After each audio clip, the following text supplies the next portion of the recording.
Thank you. I'm excited to be able to present this paper. It's a paper I kicked around for some time, and I think now I understand why, because it's actually more complicated than it seems on the surface. Although the lessons that I aim to provide here are really focused on a narrow context, the context of education and critical thinking education, and how argument is taught there. Oh, I am not sharing it, so let me do that.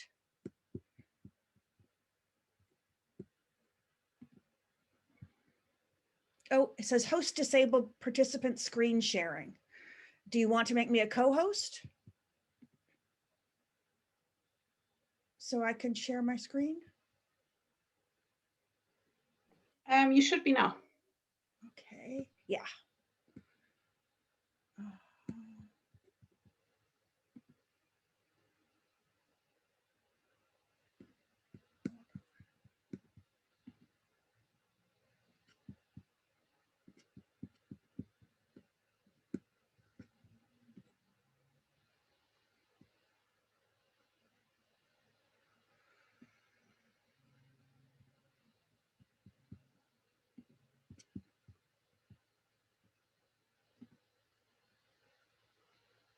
Okay, are you seeing just the slide?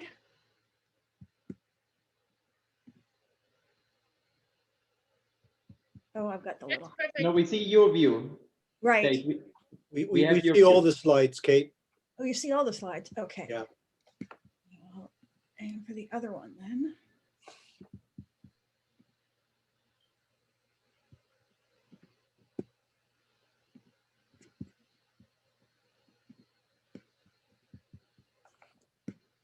That's it. Okay, good. And now it is allowing me to at least see you, if not have anything else open. So that's good. So this is about argument repair, which is a formulation of the principle of interpretive charity, but a very specific one. And I think one more developed than any articulation of the principle of charity we've seen previously. And I think it's especially valuable insofar as teaching interpretation is really important in terms of teaching critical thinking and teaching students good argument practices.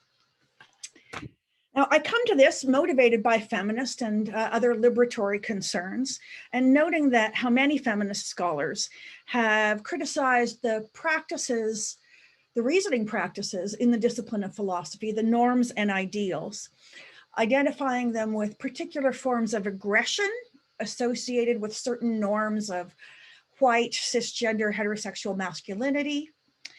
And also noting that they seem to dovetail with a particular logic or style of reasoning. This is particularly pointed out way back in 1983 by Janice Moulton.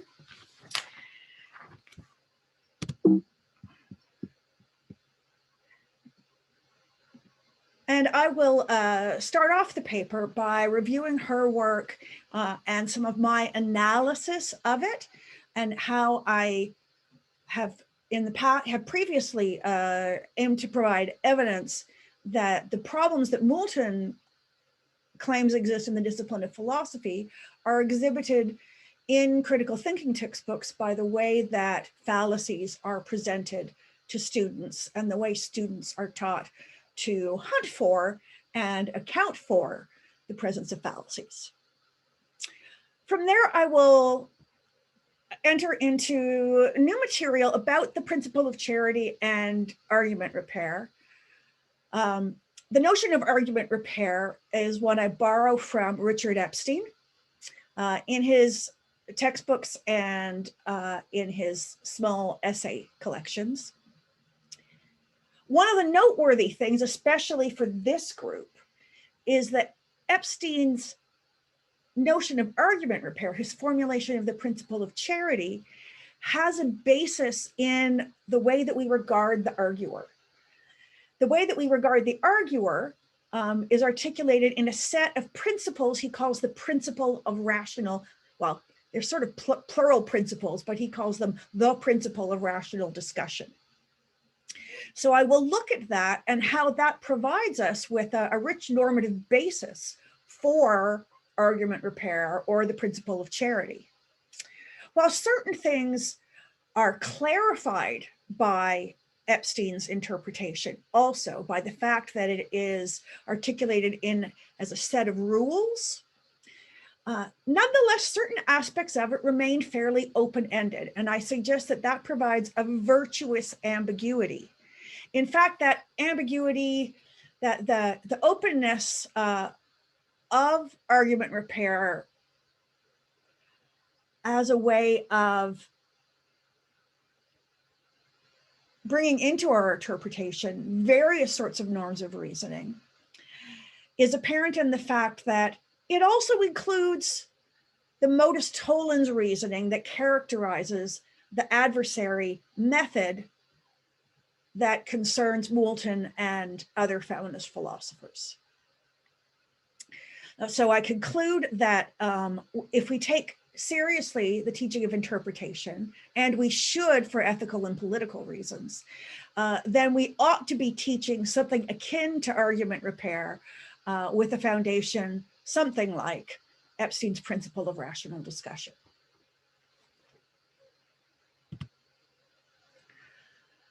So the adversary method in Moulton's account requires narrowing discourse. If we think of this as a method and you have to set up your data in the way that it's going to fit the method, here you have to have a narrow discourse.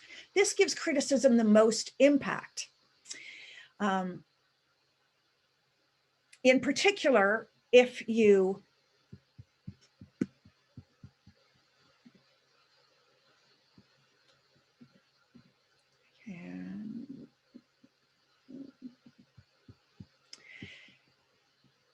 if you're reasoning by counterexample, which is what is characteristic, which is the logic characteristic of the adversary paradigm, it becomes most decisive in providing a refutation if there aren't a lot of ways to account for counterexamples, right? You have to have such a narrow discourse that providing a counterexample can devastate a theory or a claim.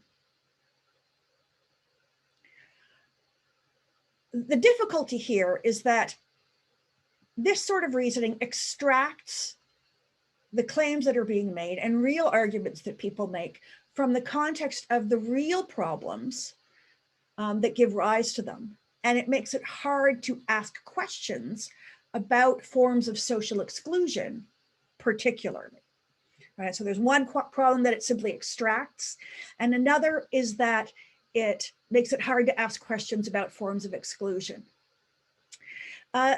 This means that it can exclude considerations most relevant to the problem at hand in a way that feminists have found quite problematic, even in other feminist philosophers. So Judith Jarvis Thomson's arguments with regard to abortion, for instance, concede certain things to pro-life reasoners, such as the right to life. And whatever we may think about the power of Thomson's reasoning, however good we may think it doesn't provide us with the sort of practical advice that people often hope philosophy might give them. And in this way, it restricts philosophy, according to Moulton. So what's the virtue here? What's the virtue of insisting on this kind of narrow interpretation and extreme criticism of counterexample and trying to use counterexamples to devastate somebody else's position? Well, if it's done consistently, it provides a type of objectivity. However, as noted, this can restrict other sorts of progress in philosophy. When it comes to fallacies, we see modus tollens reasoning operating in a particular sort of way. First, let us consider that fallacies are standard in the textbooks. Whether authors want to include them or not, they are often pressured by publishers and by reviewers to include them because they're considered such a standard part of critical thinking education. And my study from 2010 suggests that fallacies tend to be taught in line with the adversary method and the logic of modus tollens. The adversary method is exhibited in the following ways: the neglect of the principle of charity, 50% or more very short or decontextualized examples, and 50% or more manufactured examples. Finally, the clearest demonstration is when a certain sort of taxonomic exercise is used. This is when the mere presence of a form of reasoning associated with the fallacy is taken to be a demonstration that the argument is fallacious. So the mere consideration of negative qualities of a person is considered, in arguing against them, is considered definitive evidence that that argument commits an ad hominem fallacy. So if modus tollens goes generally like this for refutation, if there's a theory and it has an implication, showing the implication doesn't hold allows us to take the theory to be false or not true. For fallacies, we say, well, if the theory is acceptable, then it does not take the form of a fallacy. But if we find it does take a form of a fallacy, then it seems we might conclude not A. Now, previously, I've been concerned with this form in general. And with the narrowing of discourse and so on. But now I am concerned more with how we interpret the argument in the first place. How can we even say number two? How can we even say that a given argument or a particular premise takes the form of a premise or that's characteristic of a fallacy or takes the form of a fallacy? How can we say that so definitively? That's the concern here. And this is where a lot of work has to be done by interpretation, and in a way that hasn't been actually very well guided, and in a way that has set up the cards toward, set up the burden of proof so that it is in favor of viewing an argument as fallacious and dismissing it.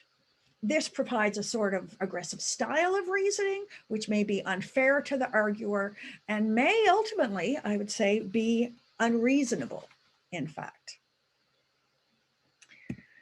So consider this as an example of the type of argument we can find in a standard critical thinking textbook. If Lashana goes dancing, then she doesn't watch the movie. The first premise. Second premise is Lashana doesn't watch the movie. And the conclusion is, therefore, Lashana goes dancing. Now we can interpret this, and most textbooks would find this to be a clear example of the fallacy of affirming the consequent, because it can be interpreted as instantiating this form. If D, then not M, where M is going to the movie and D is dancing, therefore dancing. This is invalid. D does not necessarily follow. Now it could, but in terms of formal fallacies, we'd say this is fallacious. On the other hand, we could interpret this as inference to the best explanation if we interpret that first premise differently. And there are lots of ways that we can interpret natural language in terms of formal logic. We could also say not D or not M, but that's equivalent to the if D, then not M. It doesn't really yield a different result.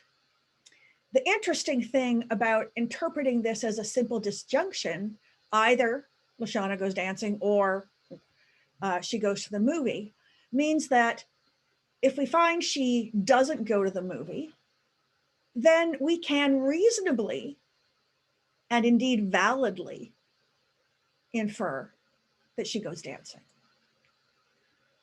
And this is perfectly consistent with ordinary language use, right? To interpret number one as D or M is perfectly consistent with how normal people talk and how normal people, not the weird people, just the normal people. But this is really important because our students are used to this sort of normal talk and not to the restrictive sorts of interpretations that logicians have tended to force on natural language. And their real world experience with arguments says that in image to the best explanation, that this kind of interpretation might just as well be what's intended by the author. So why are we giving it this harsh interpretation?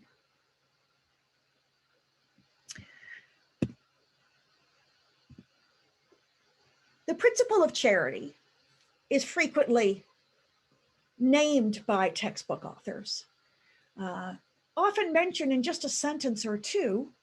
However, centrally and initially, in order to frame the approach, it doesn't always carry through because we see that an argument will be interpreted as invalid and fallacious, even when it could be interpreted as completely deductively valid. So for a more robust interpretation of the principle of charity, we can look to Epstein's analysis or technique of interpretation that he calls argument repair. One of the problems with the principle of charity is that it can occur at many different levels too. Should we even interpret something that someone says as an argument? If we mean a persuasive argument and we interpret them that way, we may be subjecting them to much harder standards than are appropriate. Sometimes people just say what they're thinking. Sometimes people just want to share their views. They're not looking for a critical exchange. And if we interpret a lightly offered line of thinking or an unserious discussion in a serious and heartfelt fashion, then we may be being quite unfair to the person from the very get-go before we even figure out what the individual claims mean. That's an observation made by Ralph Johnson. Johnson also says we need some kind of reason for starting this process of charity and for ending it. And this is something that I think we get pretty well from Epstein. Another concern with the principle of charity has come from Trudy Govier, the danger of putting the interpreter's thoughts in the arguer's mouth. And this can be a social justice and an ethics concern too. It's easy to caricature somebody else's ideas, especially if you're in a position of social power and you think your way of understanding things is the normal way or the way that everybody ought to think or really wants to think. So having something more clearly defined in terms of practices of interpretation can help, may help, I hope, mitigate against some of these concerns. Argument repair for Epstein includes two different elements, 3 rules for adding premises or a conclusion, and 2 rules for deleting premises. In argument repair, you can add a premise or a conclusion if and only if A, the argument becomes valid or strong as a result. AP2, the premise is plausible and plausible to the other person, and the premise is more plausible than the conclusion. So these 3 rules have to work together. You cannot just make an argument strong or valid if it's not going to make it more plausible. So it's easy for students to want to make all arguments deductively valid. But in doing so, they often have to use such strong premises that the premises are no longer plausible. So if we have an argument with a universal generalization, all dogs bark, and we have another premise, Anubis is a dog, we may want to infer the conclusion that Anubis barks. However, we may learn that, however, how we interpret that, if we interpret it as deductively valid, then we have to make that first premise, all dogs bark, as being a universal statement, when it may be more of a defeasible generalization. And in fact, not all dogs bark, right? Some dogs, not just in particular contexts, but dogs get debarked, which is probably an unethical practice. But also there are some dogs that are silent for different sorts of reasons. Puppies have to learn to bark. And I expect that deaf dogs don't bark, although I'm not sure about that. My dog, for instance, I've had sled dogs, and they tend not so much to bark as to howl and hoot. It's a little bit of a different kind of vocalization. Anyway, saying all dogs bark in ordinary language is usually not intended to mean every single dog everywhere barks. It's usually taken to be more defeasible than that.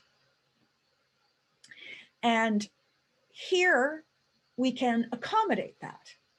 And we can alert students to the need to keep premises plausible, as well as the need to make premises more plausible than the conclusion.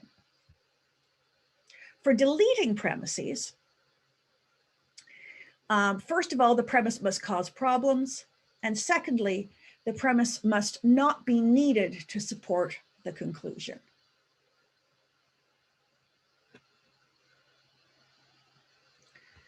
These rules work quite well. I have taught with this book. I don't anymore. There are other things I'm not so keen on about it, but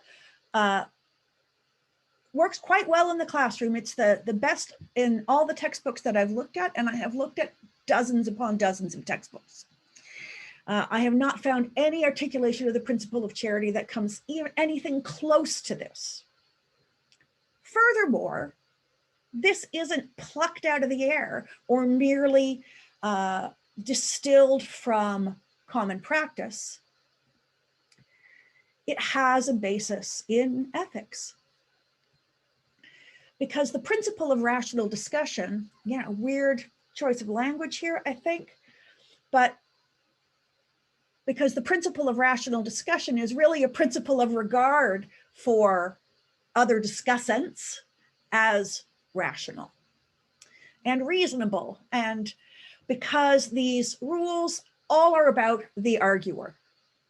The first one is the arguer knows about the subject under discussion. The second one is that the arguer is able and willing to reason well. The third one is that the arguer is not lying. Now, these elements of the principle of rational discussion relate quite tightly to the rules for argument repair. The second principle of rational discussion does a lot of the work. That is, the arguer knows about the subject under discussion. This will allow us to interpret, support AP1 and AP3, as well as DP1, delete premise 1, and delete premise 2. So that is the argument becoming valid or strong. We can think that a good arguer is going to want and be able to provide a valid or strong argument. And AP3, such a person is also going to provide premises that are more plausible than the conclusion, because that's going to be more persuasive. Such a person will also not want to employ premises that cause problems, and will not want to include premises that don't support their conclusion if they cause such problems. In order to get AP2, however, and that is the premise is plausible and plausible to the other person, we have two different elements of the principle of rational discussion. That is, the arguer knows about the subject under discussion and the arguer is not lying. So we assume a certain ethics of the arguer also. That is, that they're not lying, that they would be true, telling the truth. Perhaps there are other ethical elements within the other principles, but I think it's most explicit in the third principle of rational discussion. Epstein makes explicit these connections that I pointed out in this passage here, so I won't go through that now. What do I take this to show? Well, I take this to show that argument repair provides a principled way to teach interpretation. And this can help dislodge the dominance of the adversary method in critical thinking and philosophy. I believe I skipped past at the beginning, one thing that's super important here, and that's that the feminist concern and the anti-racist concern with these sorts of practices is not their mere presence. They have their place. The adversary method, modus tollens reasoning, has its place. However, it shouldn't be treated as the default. It shouldn't be treated as the gold standard. While that may provide for a certain sort of methodological consistency, that consistency itself is oppressive. It's oppressive partly because of the implication with norms of aggression and the way that norms of aggression can marginalize women and people of color. Women and some people of color, or particularly Southeast Asians, can tend to be stereotyped as passive and therefore treated as incapable of arguing with appropriate aggression and viewed as inappropriately aggressive when they do argue and argue successfully. On the other hand, other sorts of identities are stereotyped in ways that are associated with excessive aggression, particularly Black people. And so when Black men and women argue and argue successfully, they can be seen as just being aggressive, also in a dismissive way. The association of these sorts of forms of reasoning and stereotypes with adversariality create a cultural problem. And my concern here has been, how do we address that culture? How do we undo that culture, work our way out of it without tossing out modus tollens and indeed the adversary method and its sometimes appropriateness? Moulton argued that the problem with the adversary method is that it operates as a Kuhnian paradigm in philosophy, provides this gold standard, as I've said. And for Moulton too, the answer was not to get rid of it. The answer was to allow for alternatives. And I suggest that Epstein's formulation of the principle of charity in the form of argument repair and its support by the principle of rational discussion allow for just such alternatives. We can use the adversary method when the discourse is well enough defined. It works pretty well in a lot of academic contexts because we do have agreement on a lot of the background considerations.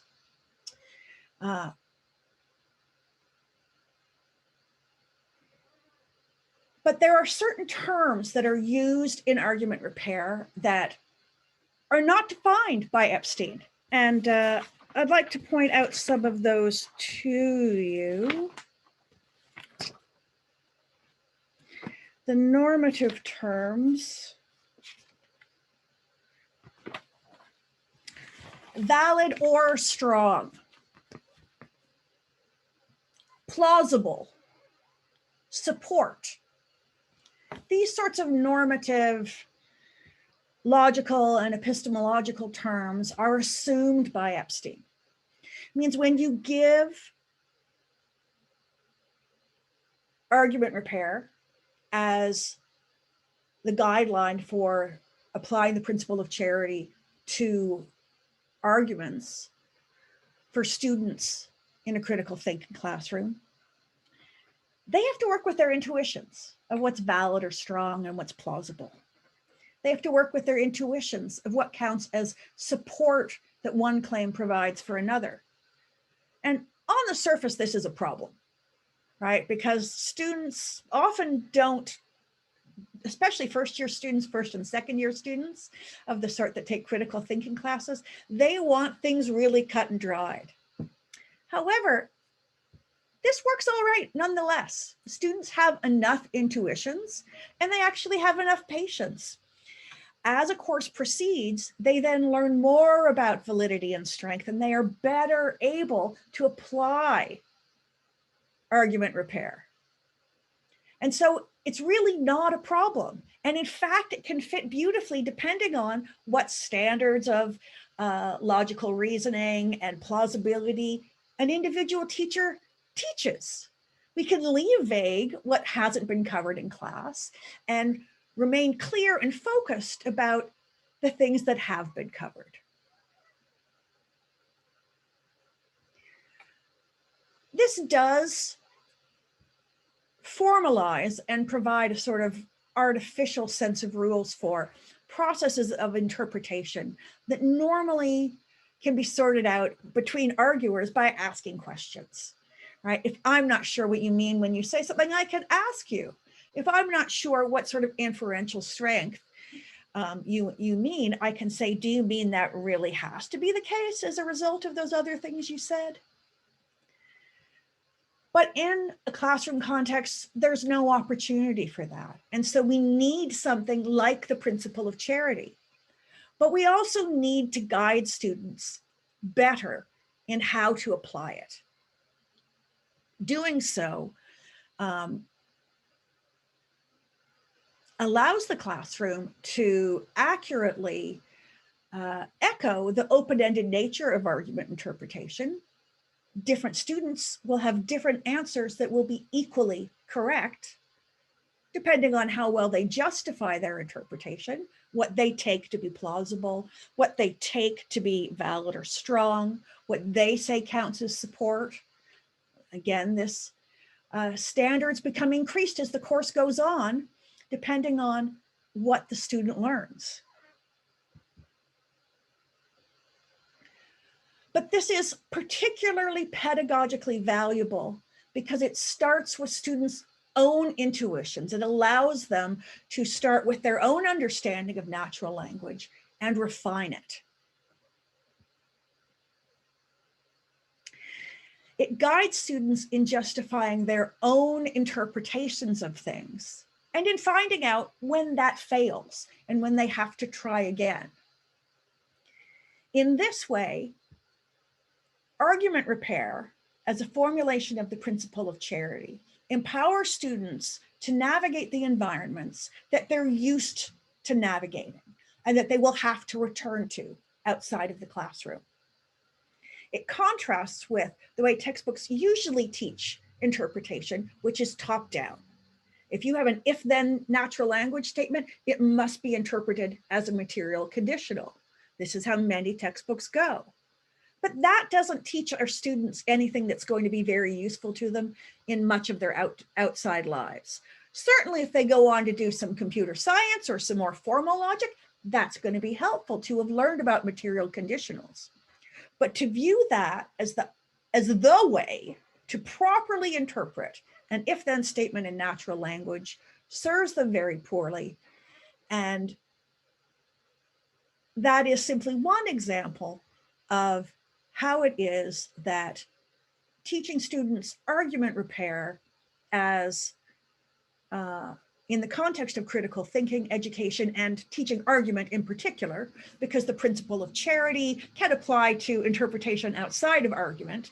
This is specifically for argument, but this can serve our students better, and especially serve students of marginalized gender, race, and I would say class too, perhaps especially well, right? Who are going to be negotiating environments, reasoning in environments, and reasoning with people who don't share this academic culture that prioritizes the logic of modus tollens and the adversary method.